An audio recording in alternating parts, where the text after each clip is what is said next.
Hello and welcome to this tutorial on how to fit S-spring press studs with our hand tool set. So let's start with creating two holes into our material.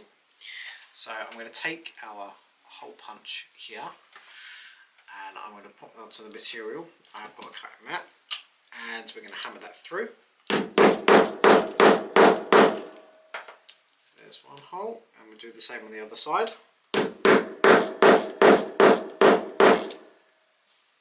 Fantastic. So then we should have two holes. I can take our anvil now, and that's what our next parts are going to sit on. I'm going to grab the cap of our S-spring.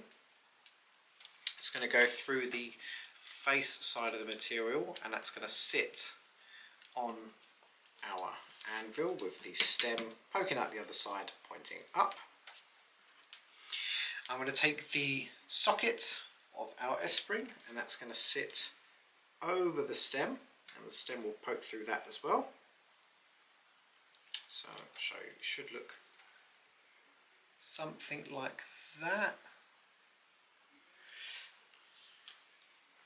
I'm going to take this tool here that has a conical end, and that's going to go through the socket and sit on the stem from the cap. And we'll hammer that down.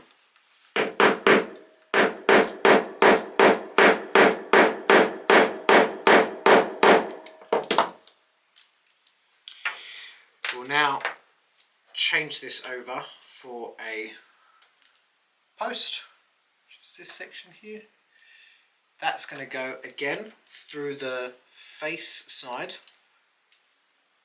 of your material. Flip that back over, and we can take our stud and we can sit that on top like so.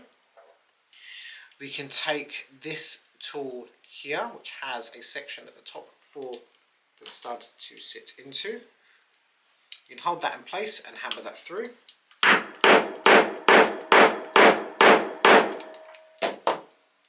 So that's your final result, and these should just snap together like that and open back up again.